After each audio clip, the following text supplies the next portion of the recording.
Selamat datang di Nurhayati Edu. Saatnya kita belajar kimia. Pada materi kali ini kita akan membahas mengenai perkembangan model atom. Masih ingatkah kalian ketika kalian pergi ke toko pakaian? Di sana kita akan melihat pakaian dengan berbagai model. Nah, ternyata yang punya banyak model bukan hanya pakaian saja, tetapi atom juga memiliki banyak model. Model atom mengalami perkembangan seiring berjalannya waktu, mulai dari yang sederhana sampai yang paling canggih seperti sekarang ini. Jangan lupa klik subscribe dan tanda loncengnya ya, agar kalian tidak ketinggalan materi terbaru. Perkembangan model atom yang akan kita pelajari ini ada 5. Yang pertama, model atom Dalton ditemukan oleh John Dalton. Yang kedua, model atom Thomson ditemukan oleh Thomson. Yang ketiga, model atom Rutherford ditemukan oleh Rutherford. Dan yang keempat, model atom Niels Bohr ditemukan oleh Niels Bohr. Dan yang terakhir yang kita pakai sekarang adalah model atom mekanika kuantum. Ini didasarkan oleh teori model atom modern, yaitu Louis de Broglie, Wolfgang Pauli, Erwin Schrödinger, dan Werner Heisenberg. Model atom yang pertama yaitu model atom Dalton. Oke, jadi semua benda di muka bumi ini memiliki atom. Jadi bagian-bagian benda atau semua benda ketika dihancurkan akan membentuk bagian yang paling kecil, dan bagian kecil itu adalah atom. Jadi ini adalah gambar pensil. Ketika pensil ini dihancurkan menjadi bagian yang paling kecil, maka itu disebut atom. Itu menurut teorinya Dalton. Jadi ini adalah satu bulatan, ini adalah satu atom. Jadi ini kumpulan dari beberapa atom. Jadi satu pensil ini kumpulan, satu buah pensil adalah kumpulan dari beberapa atom.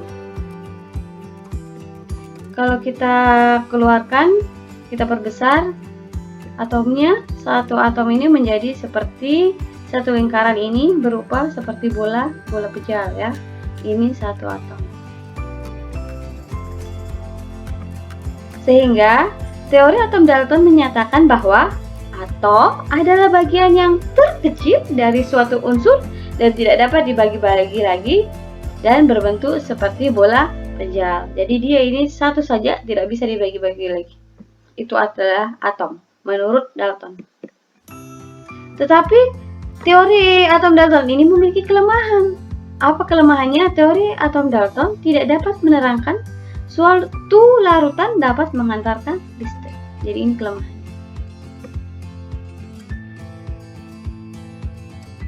Model atom yang kedua yaitu model atom Thomson. Jadi Thomson ini melakukan eksperimen percobaan sinar katoda.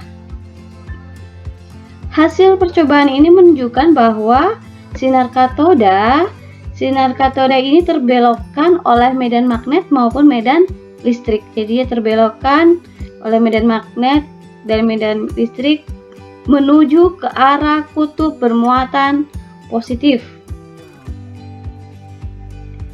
Sehingga hal ini menunjukkan eksperimen bahwa sinar katoda merupakan radiasi partikel bermuatan negatif.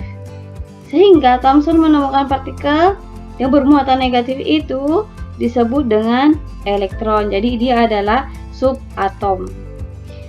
Penemuan ini menggugurkan model atom Dalton tentang atom adalah partikel terkecil yang tidak dapat dibagi-bagi lagi. Jadi katanya si Dalton bahwa atom itu adalah bagian terkecil tidak dapat dibagi-bagi lagi. Ternyata masih ada bagiannya atom yang ditemukan oleh Thomson, yaitu elektron yang bermuatan negatif. Sehingga Thomson mengilustrasikan model atomnya itu seperti ini, seperti bola pejal, seperti roti berbentuk bola, bulat, terus ada kismis di dalamnya. Jadi hitam-hitam ini adalah roti kismis. Roti kismis tersebar di dalamnya.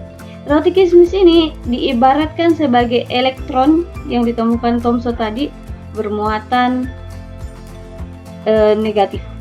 Jadi ini muatan dari, ini seperti roti kismisnya, muatannya negatif, ini elektron. Jadi ada muatan positif tersebar merata dalam atom. Jadi jika jumlah muatan negatif ini sama dengan jumlah muatan positif dalam satu atom, maka atom itu bersifat netral. Jadi seperti ini, jika jumlah positifnya sama dengan jumlah negatifnya, maka atom bersifat netral. Sehingga disimpulkan bahwa model atom Thomson itu yaitu menggambarkan atom adalah sebagai sebuah bola bermuatan positif yang di dalamnya terdapat atau tersebar elektron seperti kismis dalam roti kismis. Itu model atom Thomson. Model atom yang ketiga adalah model atom Rutherford. Eksperimen yang dilakukan Rutherford adalah penembakan lempeng emas tipis dengan partikel. Di sini partikel yang digunakan adalah partikel sinar alfa ditembakkan melalui lempeng ini menembus atau terkena lempeng emas. Jadi ini adalah lempeng emas ya.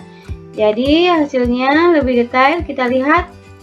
Ketika dia terkena lempeng emas, maka ada yang diteruskan dan ada yang dibelokkan. Jadi ada yang diteruskan, ada yang dibelokkan.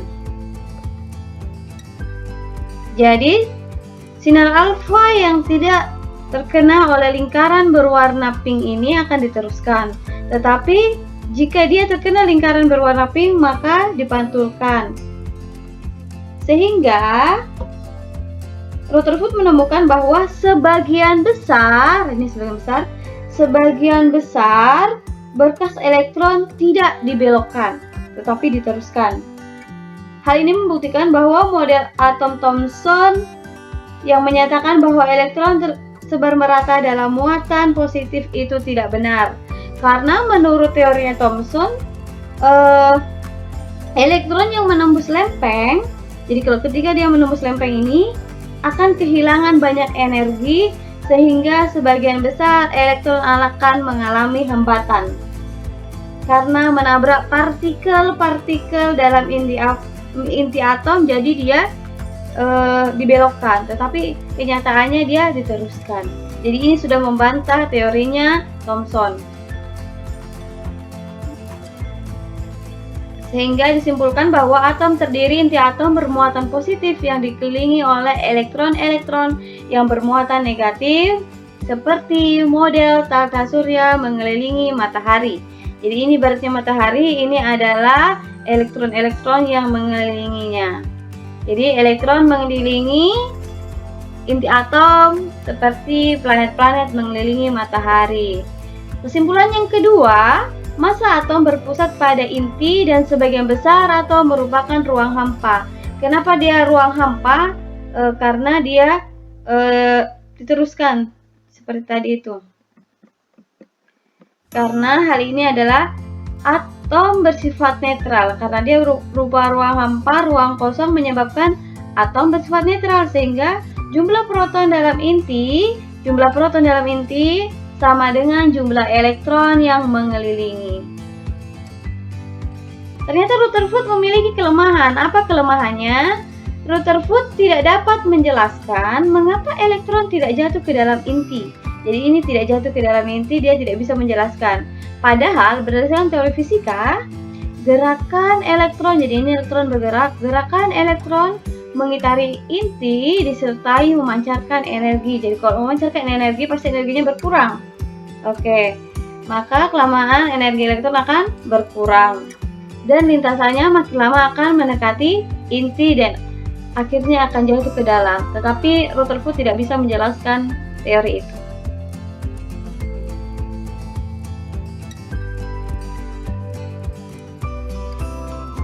Model atom yang keempat adalah model atom Bohr. Jadi model atom Bohr ini menyempurnakan dari model atom Rutherford. Bohr melakukan percobaan spektrum atom hidrogen untuk membuktikan bahwa elektron bergerak mengelilingi inti atom dengan lintasan berbentuk spiral. Jadi percobaannya kita lihat di sini. Apabila berbentuk spiral, maka akan menghasilkan spektrum garis bersifat kontinu. Bagaimana itu sifat kontinu? Sifat kontinu itu ada pada gambar A. Spektrum cahaya bersifat kontinu. Jadi yang diharapkan adalah gambarnya, hasilnya seperti ini. Akan tetapi hasil pengamatan dengan spektrometer menunjukkan bahwa spektrum atom bersifat putus-putus atau diskrit. Jadi seperti ini gambar B dan C. Hasilnya dia bersifat putus-putus atau diskrit. Jadi tidak sesuai dengan teori sebelumnya. Spektrum atom yang bersifat diskrit menunjukkan bahwa atom hanya memancarkan cahaya dengan panjang gelombang tertentu. Sehingga dapat disimpulkan bahwa teori atom Bohr yaitu atom terdiri dari inti yang bermuatan positif dan dikelilingi oleh elektron yang bermuatan negatif. Ini inti bermuatan positif dikelilingi oleh elektron bermuatan negatif. Yang kedua, elektron yang bergerak tidak melepas dan menyerap energi. Jadi ini elektron yang bergerak dalam lintasannya tidak menyerap dan tidak melepas energi, jadi dia bergerak saja dalam lintasannya. Jadi ini adalah gambar kulit. Jadi ini kulit lintasan pertama, kulit pertama, lintasan kedua, kulit kedua, lintasan ketiga adalah kulit ketiga. Jadi ini kulit N 1, 2, 3. Jadi elemen pada elektron bergerak pada lintasan tertentu dengan lintasan diberi nomor 1, 2, 3. Jadi 1, 2, 3 atau lambangnya K, L, M dan seterusnya. Dan yang keempat, elektron dapat berpindah dari satu lintasan ke lintasan yang lain dengan menyerap energi. Jadi dia dapat berpindah. Ini kan lintasan satu ke lintasan yang lain dengan menyerap atau melepas energi. Jadi dari lintasan kulit kedua bisa ke kulit ketiga bisa ke keempat atau sebaliknya. Model atom Bohr dapat menjelaskan kestabilan atom dan spektrum atom hidrogen, tetapi memiliki kelemahan. Jadi dia menyempurnakan atom Rutherford dan ternyata dia masih memiliki kelemahan. Kelemahan yang pertama yaitu hanya menjelaskan spektrum atom hidrogen yang lebih akurat, tetapi gagal menjelaskan atom yang lebih kompleks dibanding atom hidrogen. Jadi kalau dia lebih kompleks, atomnya dia tidak bisa jelaskan, jadi dia hanya bisa hidrogen. Asumsi bahwa elektron mengelilingi inti dengan orbit melingkar tidak sepenuhnya benar, karena ada orbit yang berbentuk elips, yaitu dilihat tadi hasil percobaannya, spektrum garisnya diskrit atau putus-putus, jadi ada yang elips. Bohr tidak dapat menjelaskan garis-garis halus spektrum karena Bohr menganggap elektron hanya berupa partikel.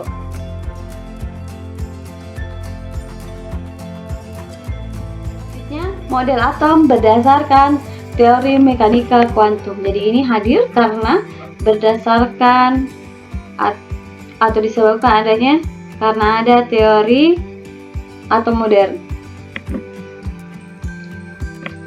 Jadi dia bentuknya gambar atomnya modelnya seperti ini. Jadi dia kebolehjadian menemukan elektron.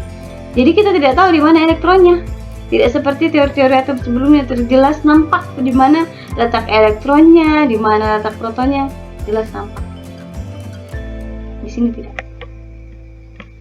Prinsip dasar dari teori mekanika kuantum yaitu gerakan elektron mengelilingi inti atom bersifat seperti gelombang. Jadi dia mengelilingi inti atom ini, dia bersifat gelombang.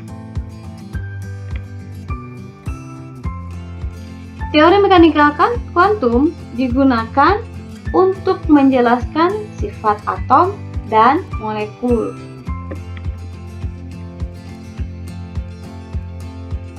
Jadi, menurut Erwin Schrödinger, teori atom mekanika kuantum ini, posisi elektron itu tidak pasti. Jadi seperti gambar tadi kita tidak tahu di mana elektronnya. kita hanya lihat kebolehjadian menemukan elektron. Kita tidak tahu posisi pastinya di mana. Tidak seperti teori atom sebelumnya. Hal ini dapat ditentukan mengenai keberadaan elektron di dalam atom atau daerah dengan peluang terbesar untuk menemukan elektron orbital. Jadi, peluang terbesarnya itu di orbital. Jadi, kita tidak bisa lihat secara pasti di mana letaknya elektron. Oke, diambil dari teori mekanika kuantum, maka Heisenberg ini berpendapat bahwa elektron yang bergerak ini menimbulkan perubahan dalam posisi dan momentum. Jadi menyebabkan perubahan posisi dan momentum setiap saat, sehingga posisi dan kecepatan elektron yang bergerak secara bersama-sama tidak dapat dilakukan secara tepat. Tidak bisa.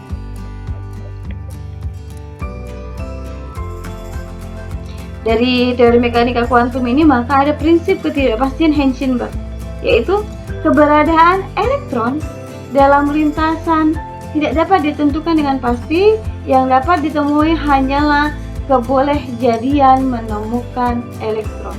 Jadi dia tidak bisa ditentukan secara pasti. Ini adalah teori atom mekanika kuantum yang kita pakai sekarang atau yang kita gunakan sekarang. Teori atom. Jadi teori atom ada 5. Thanks for watching. Jangan lupa like, comment, and subscribe serta share ke teman-teman yang lain agar yang lain bisa mendapatkan manfaatnya. Terima kasih.